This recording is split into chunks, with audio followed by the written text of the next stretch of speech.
There is a point where the question is no longer what is true, but why what is not true continues to be held as though it were. Not because the distinction cannot be made, and not because truth is hidden, but because the structure that allows distortion has not been fully dismantled. This is chapter 17 of the Corpus Hermeticum. It does not introduce a new idea, and it does not move into a different area of the system. Instead, it turns directly towards something that has been present the entire time but has not yet been addressed in its most exposed form, the persistence of untruth.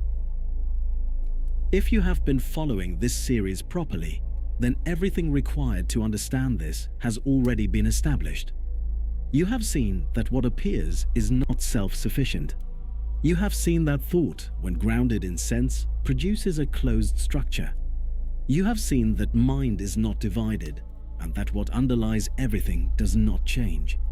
You have seen that rebirth is the removal of what was never correct. You have seen that nothing is destroyed, only transformed. So before continuing, follow the channel and return to the earlier chapters if needed, because this chapter depends entirely on that structure being held clearly. Without it, what is said here will feel abstract or confrontational without resolution. With it, it becomes direct. What this chapter addresses is not truth as a concept, but truth as position. Because truth is not something that is added to what is already being held. It is not something that is learned, collected, or constructed. It is what remains when what is false is no longer maintained. This is where the shift becomes uncomfortable, because what is false is not held as false. It is held as real. It is integrated into perception, into thought, into identity, into the way everything is interpreted. It is not separate from understanding.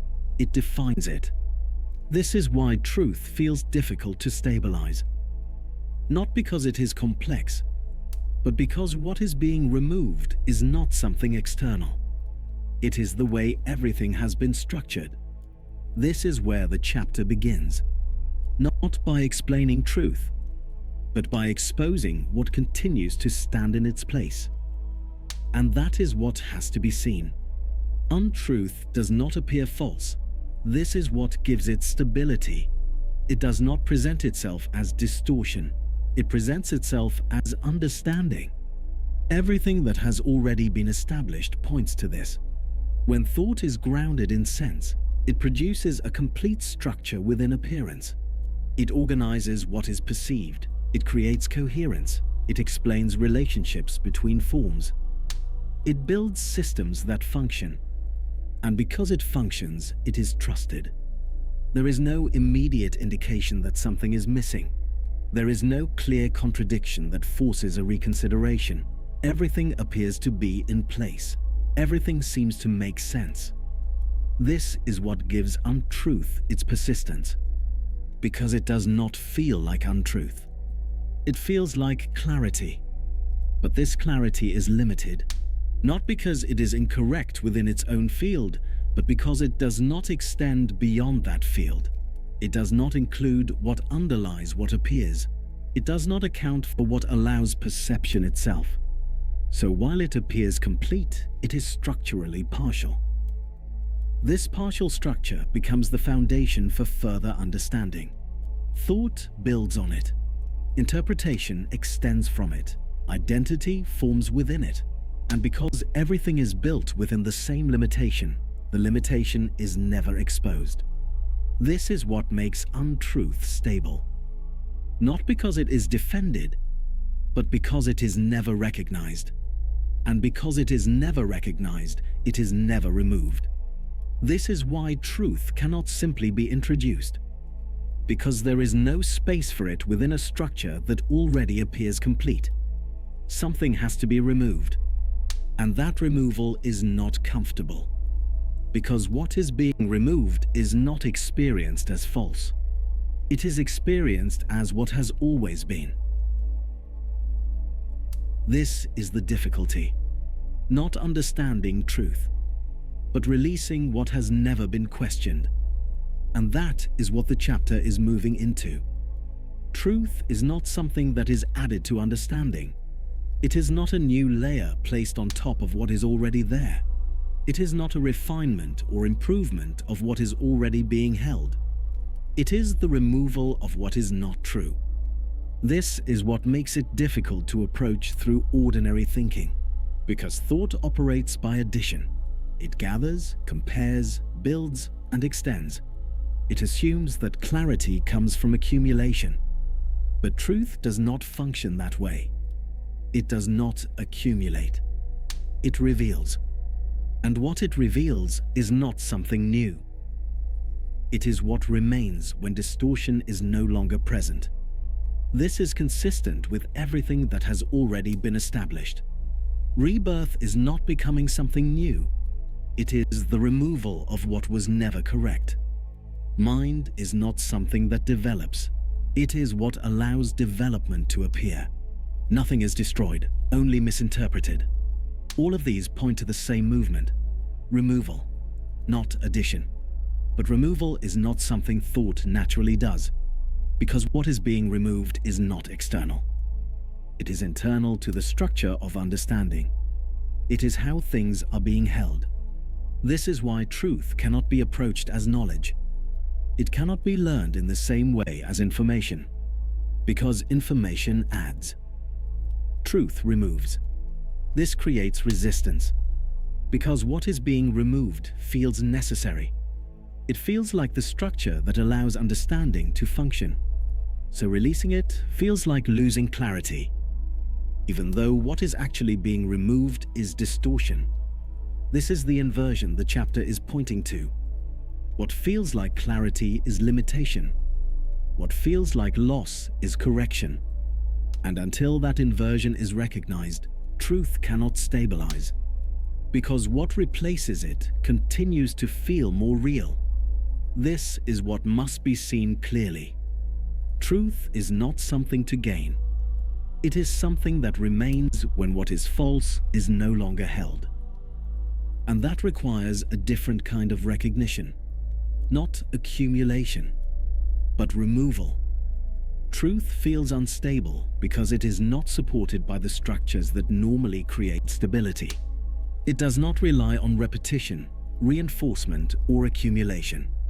It does not build in the way that thought builds. What gives it stability is the absence of distortion. But distortion is constantly being reintroduced. Perception continues to operate. Thought continues to organize what appears.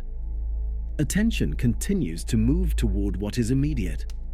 So unless what has been removed is recognized as it returns, it will be taken up again. This is why truth does not hold automatically. Not because it is weak, but because what replaces it is familiar. And familiarity feels stable. The structures built on untruth are consistent. They repeat. They reinforce themselves. They create patterns that can be relied on. Truth does not do this. It does not reinforce itself. It simply remains when distortion is not present. This makes it easy to lose, not because it disappears, but because something else takes its place. And that replacement does not feel like a replacement. It feels like continuity. This is why recognition must remain active, not as effort, but as clarity. Clarity of when distortion is returning.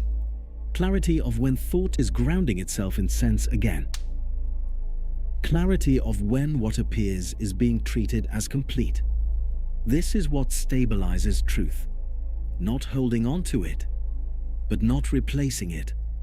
And that distinction has to remain clear.